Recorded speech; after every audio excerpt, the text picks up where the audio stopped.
Hi ladies, it's Hillary, owner of Free Babes Handmade and blogger at I'mLikeBrave.com, a blog all about living an uncommon life that you love with your family through entrepreneurship.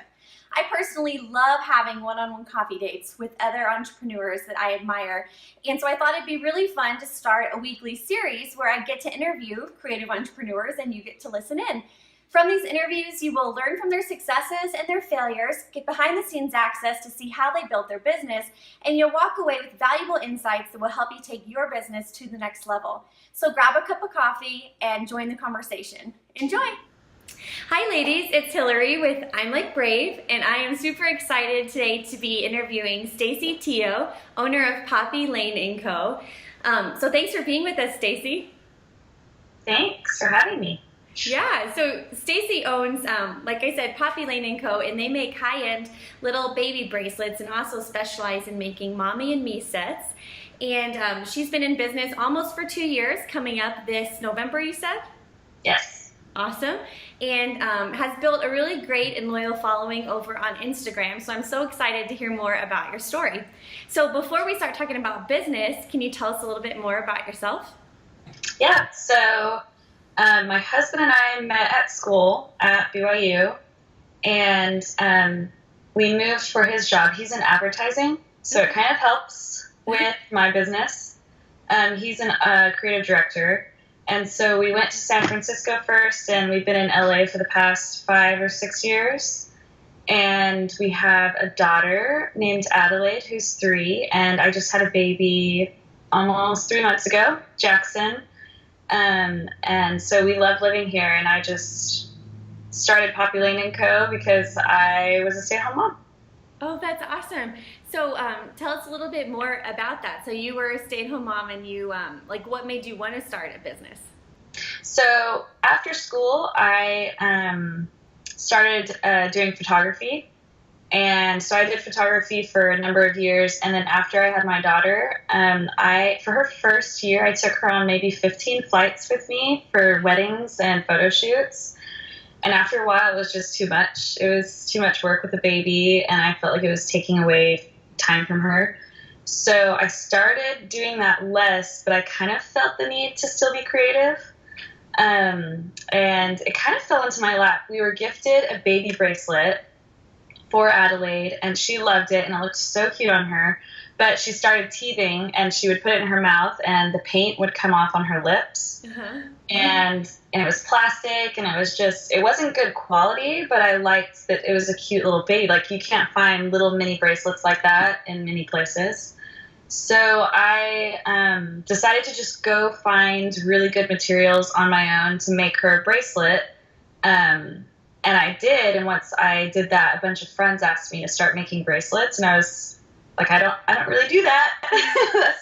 I just made one for my daughter. So after I got a lot of requests, I actually looked into it. Since I live in LA, I'm near the Fashion District, and took advantage of that and went downtown and started buying I make the bracelets with sterling silver or 14 karat gold. All of the materials, and then just started buying stuff and making them. That's awesome. So, and the rest was history, I guess. Yeah.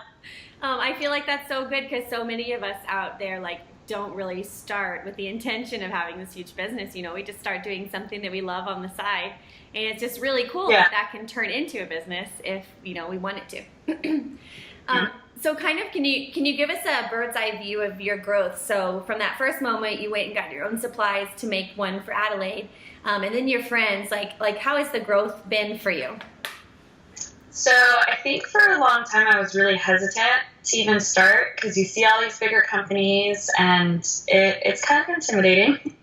So for a while there, I just wanted to be super organized about it, and I followed a bunch of big shops to kind of learn what they did, either on Instagram or Facebook or with their websites. I also did some website design in school and have a marketing minor. And so I kind of just studied it for a couple months, and then finally, after 4 or 5 months, started in November of 2014.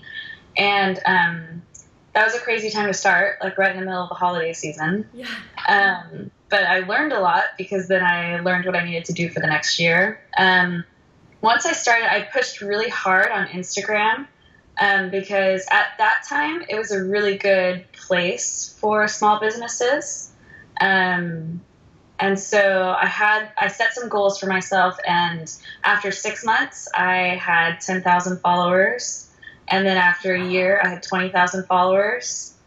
And then I got pregnant. I kind of didn't try after that because I was just so sick with this last pregnancy. But it also happens that around that time, after about a year, that Instagram was changing and wasn't as good for small business. I think we all know that. Yeah, we all know that. And so I started pushing more on Facebook and Pinterest, and just recently working on a better website and a newsletter. Just things, I mean, there's things that you have to keep doing to keep growing, but in the beginning it was a lot of like the Instagram pushes. Yeah. With giveaways and collaborating with people. So yeah, I really like that you you saw a hurdle, which is like Instagram exposure not being as great, and then just realized it's time to diversify your marketing strategy because when you put all your eggs in one basket, as you know, it can be pretty frightening when something changes. And I think a lot of people realize that. Yeah.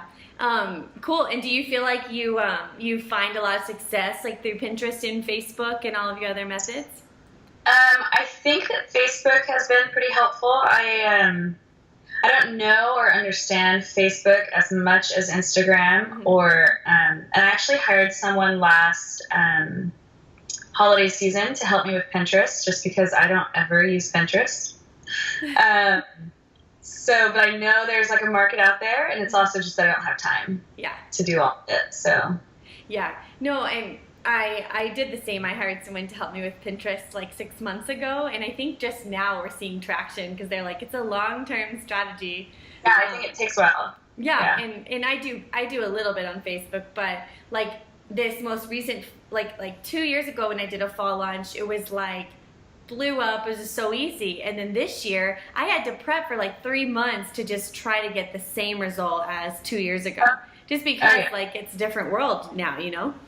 Mm-hmm. So I completely agree. Yeah, I feel like it's necessary to do all those things now. So I'm Like Brave, as you probably know, is all about creating and not just a business, but an awesome life that you really love through your business. So for you, what type of life are you able to live through owning Poppy Lane & Co? Something that's been really important for my husband and I is that we get to spend a lot of time together. So me not working and staying home with the kids, which I love, and I love being a mother. But I also, because we have this business, we were able to move into a house in LA, which is really hard. Wow. So that was a big part of it. I love the feeling of that I am contributing and financially. So a big part is that, and then also just being able to travel when we want to. And I love that my husband and I get to work together on certain things that were creative together, because I have like the photography marketing aspect and he does like the design, and so it's a good combination that we get to do that together. So your husband does the graphic design?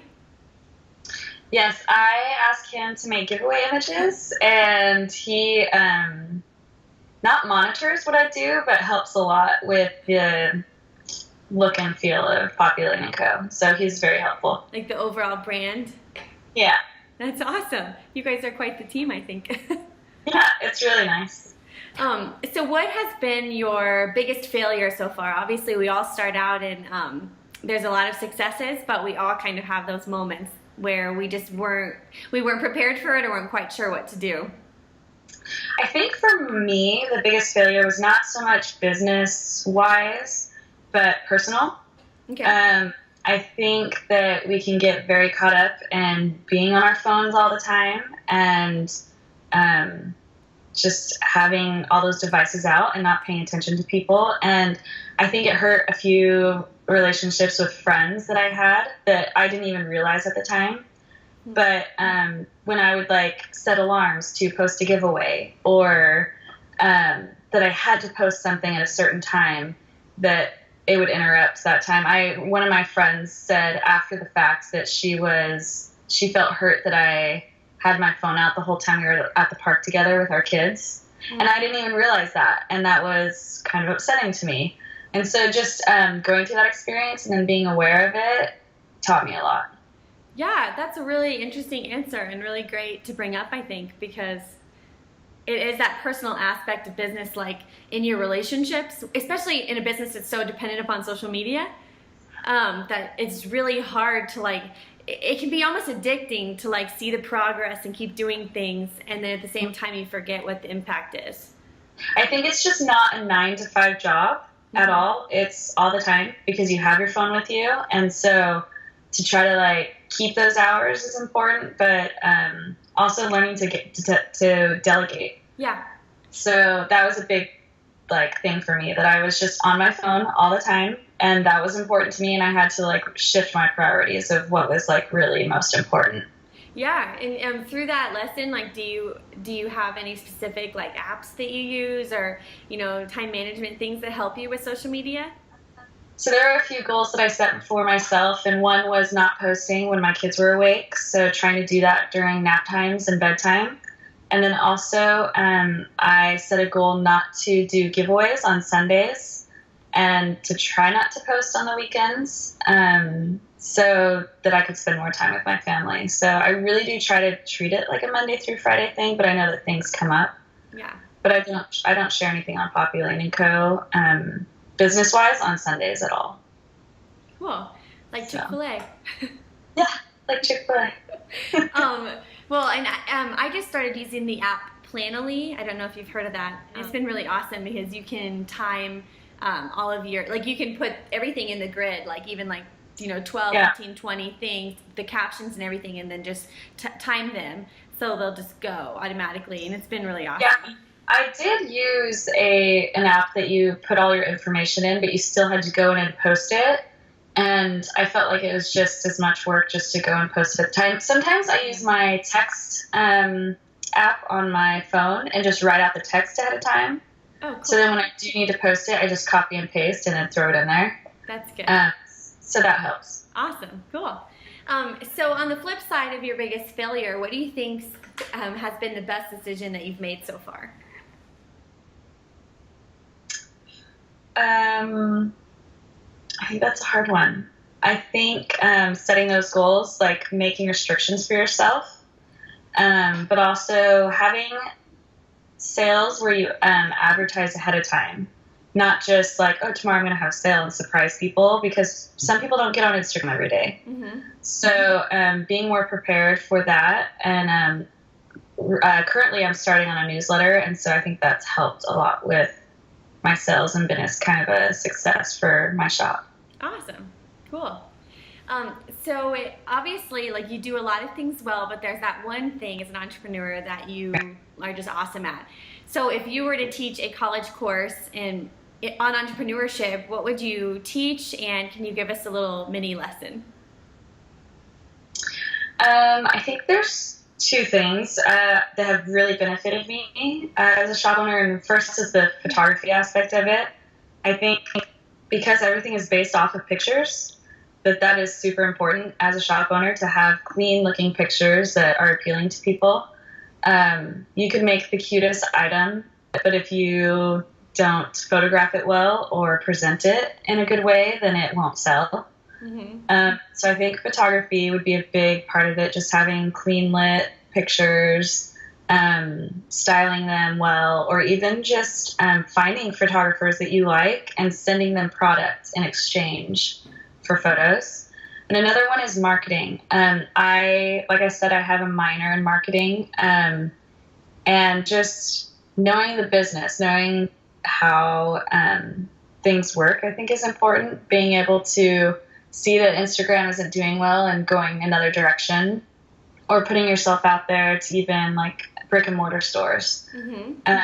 Just knowing that aspect of it, I think would be super helpful for a shop owner. Yeah. So basically just really, really curating your content is what I'm hearing you say. Yeah. Really getting better at your skill or finding someone else that's awesome at it.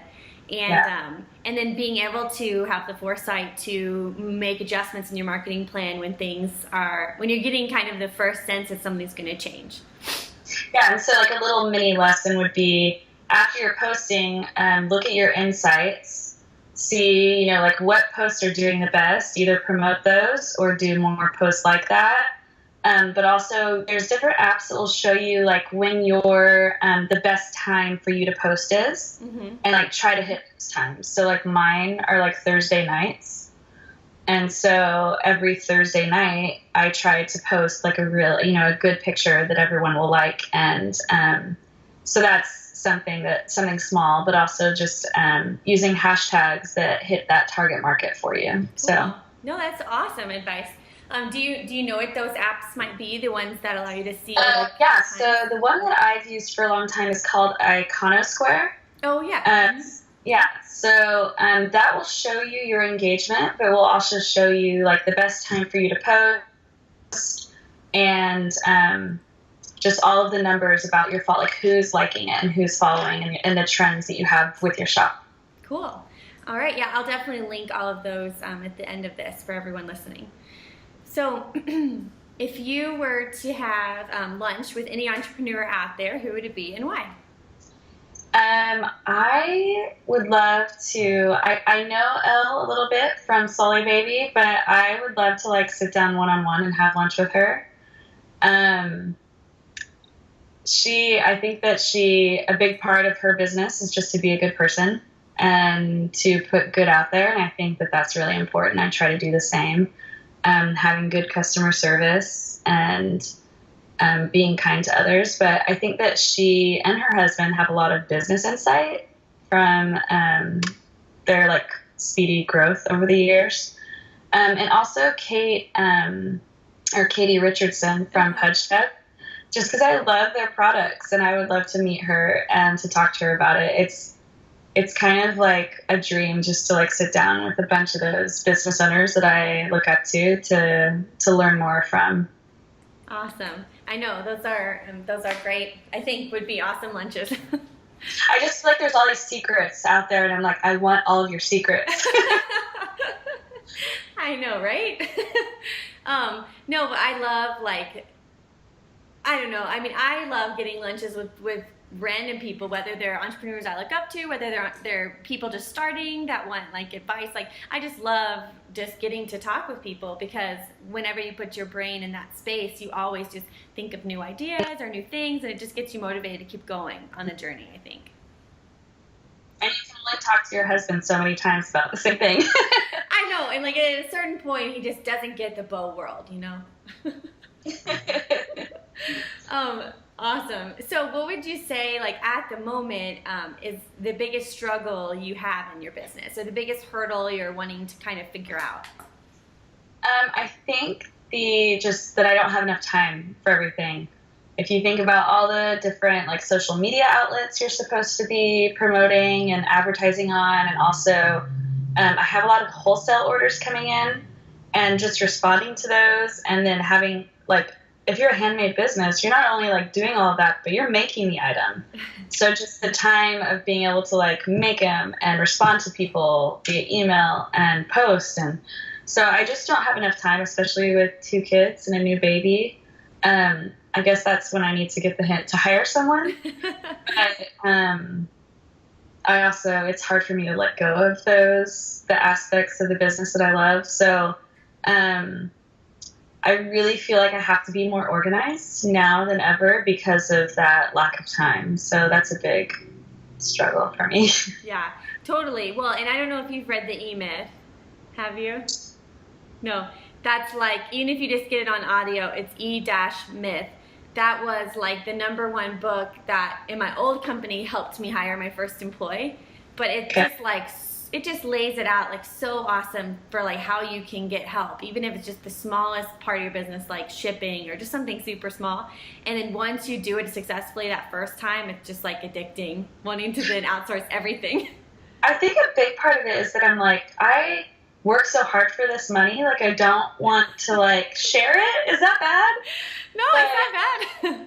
I just, yeah, I think I hired someone, like I said, to do the Pinterest thing, but it was like a short thing. So I don't know. I should do it more, and I probably will this, like, the holiday season, because that's when it's the busiest. So Yeah, well, there's really no should. I feel like I feel like there's no, like, how it has to be for all of us. Like, if someone really loves being the jewelry maker and that gives you so much fulfillment, like, then be the jewelry maker and keep your business like this size and enjoy how it is, and just become a little bit more organized. I feel like there's no one way we all have to do it.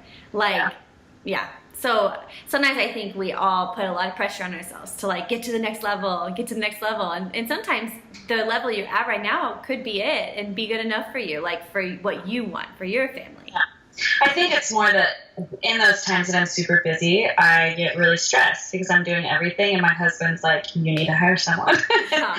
So I understand. Yeah, that growth, it's a hard change. Yeah, it totally is.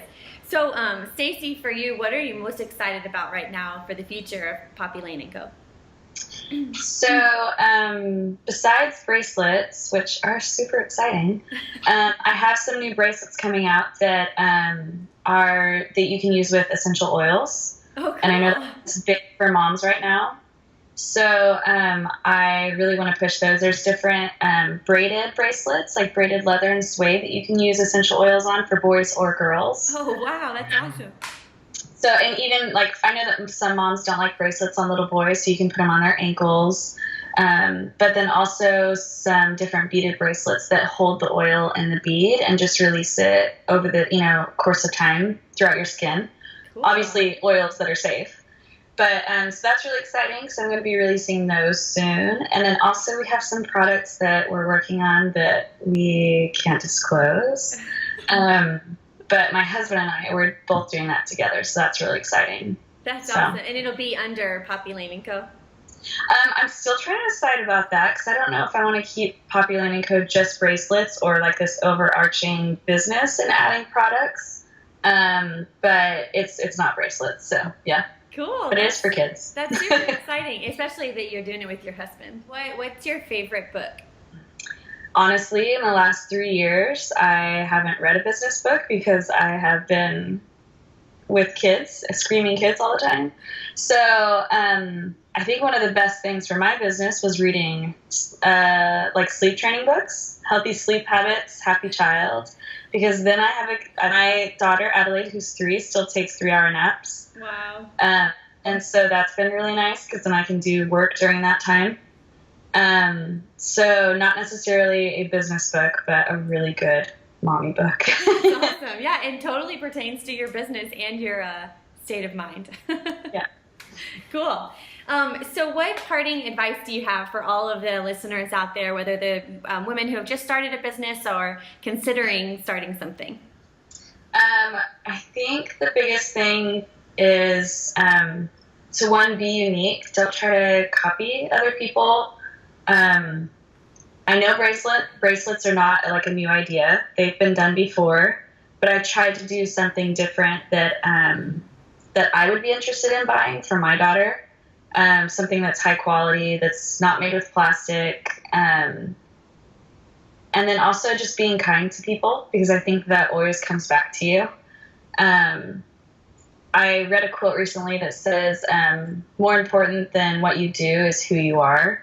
And so I think just that the type of person you are really does come off in your business, and having good customer service, because I know that you can be stingy or reply to people if you're frustrated and in a mean way, but if you're kind, it always comes back to you better. Not necessarily karma, but just that trying to be good people will help your business further. Totally. So that's great. And that quote you said, more important than what you do is who you are. That totally reminds me of that other quote, don't be a person of success, be a person of value.